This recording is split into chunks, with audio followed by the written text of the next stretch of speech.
4 PM news network में दोस्तों आपका स्वागत है। मैं हूं आपके साथ राशिद ज़हीर।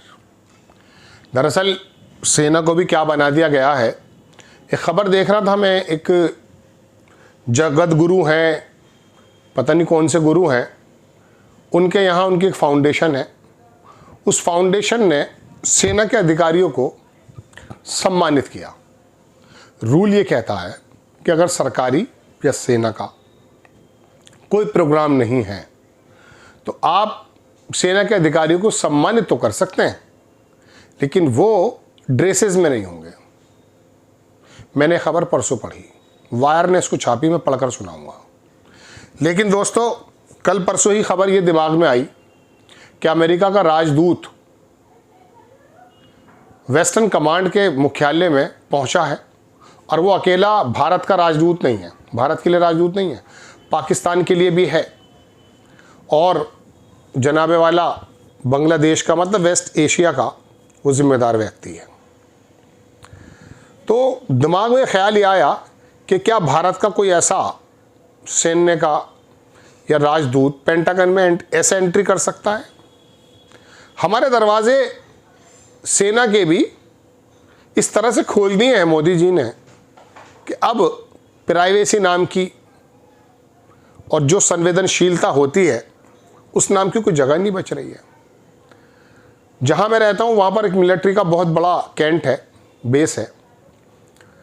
ऐसा ज़बरदस्त इंतज़ाम है जनाब कि कोई पत्रकार अगर उस एरिया के अंदर अपनी कोई ख़बर भी बना रहा है तो उसे जवाबदेही करनी पड़ जाती है सेना के माध्यम से। फ़ोन की जो फ्रिक्वेंसी है, जो टावर्स आते हैं, सिग्नल्स आते हैं, वहाँ जाके उस एरिया में, पूरे एरिया में कम हो जाते हैं। और किसी भी भारतीय ने, किसी भी हमारे शहर के व्यक्ति ने इस बात पर कोई आपत्ति नहीं उठाई कि हमारी मोबाइल के सिग्नल्स भी ख़त्म हो जाते हैं। वो सेना के एक जो है हिफाजत के मद्देनज़र काम होते हैं।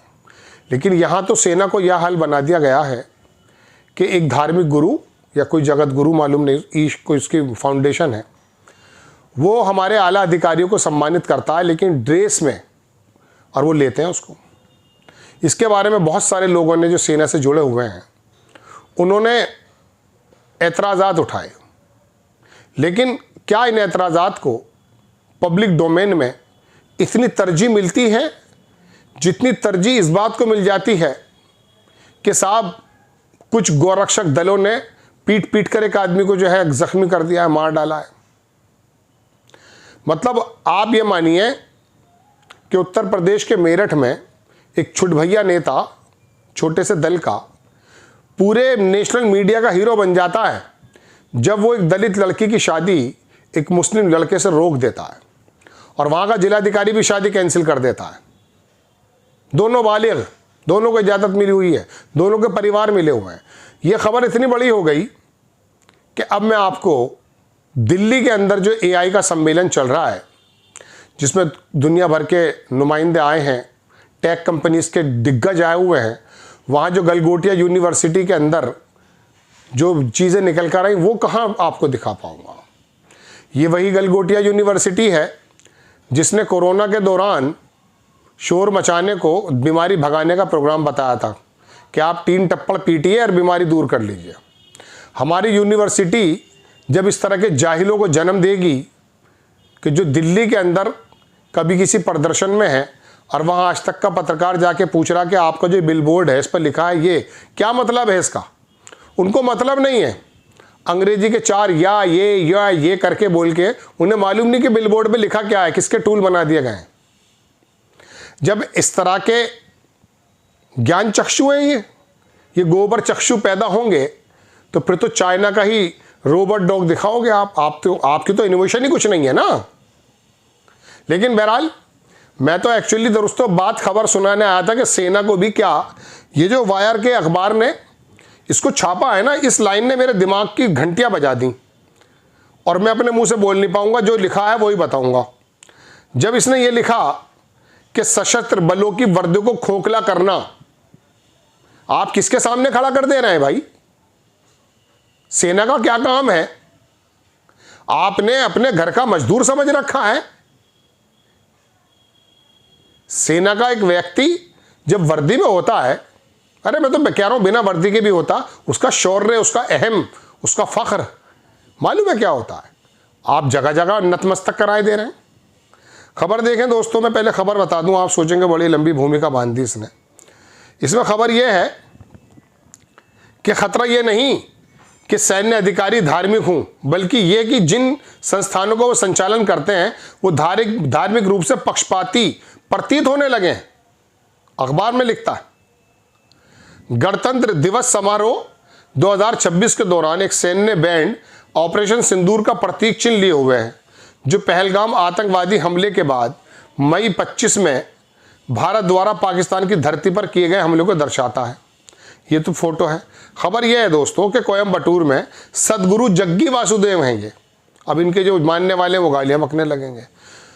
ईशा योग केंद्र में आयोजित महाशिवरात्रि समारोह में राजनाथ सिंह द्वारा ऑपरेशन सिंदूर में अपनी सेवाओं में निभाई गई भूमिका के लिए 3 सितारा सैन्य अधिकारियों को धार्मिक पदक और प्रमाण पत्र प्रदान करने का ऑनलाइन कार्यक्रम वरिष्ठ सैन्य हलकों में गहरी बेचैनी पैदा कर रहा है। सोशल मीडिया पर प्रसारित वीडियो क्लिप के अनुसार सेना, नौसेना और वायुसेना के इन वरिष्ठ कमांडरों को हजारों की भीड़ में के सामने व्यक्तिगत रूप से बुलाया गया और उन्हें क्या किया गया और उन्हें औपचारिक सम्मान प्रणाली से बाहर बनाए गए गैर वैधानिक पदक दिए गए, जिन पर रेजिमेंटल यूनिट रंगों के बजाय धार्मिक प्रतीक चिन्ह अंकित थे, जबकि सामान्य तौर पर ऐसा नहीं होता।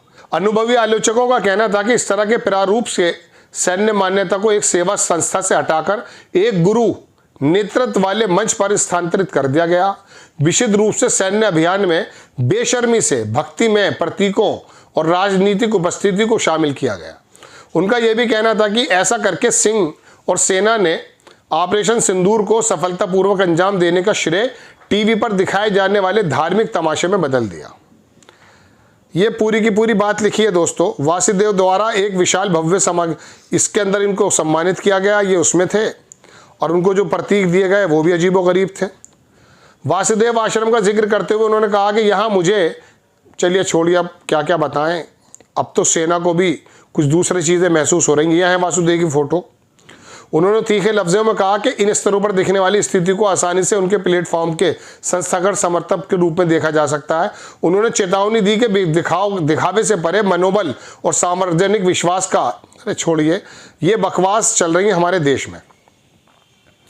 ठीक है जनाब, ये एक ट्रस्ट है ईशा योग केंद्र, वो काम कर रहा है और सेना के लोगों को बुला करके ये काम कर रहा है। उन्होंने कहा इसमें इस कार्रवाई में कोई भी गैरकानूनी या अभूतपूर्व नहीं है, लेकिन दुनिया भर की सशस्त्र सेनाएं व्यक्तिगत विश्वासों, रेजिमेंटल धार्मिक परंपराओं को सम्मान तो करती हैं, लेकिन कभी गुप्त अंतर्मुखी हुआ करता है। ये सब चुपचाप होते हैं, लेकिन यहाँ पर तो काम दूसरा चल रहा है। दोस्तों बात यह है कि सेना को की सशस्त्रीकरण, उनकी वर्दियों को भी खोखला करने का काम सरकार कर रही है। आप इसको किस प्रकार से लेते हैं ये मैं आप पर छोड़ता हूँ। चैनल को सब्सक्राइब करें, शेयर करें, अपने कमेंट्स लिखें। नेक्स्ट टाइम किसी खबर के साथ हाजिर होता हूँ। जय हिंद।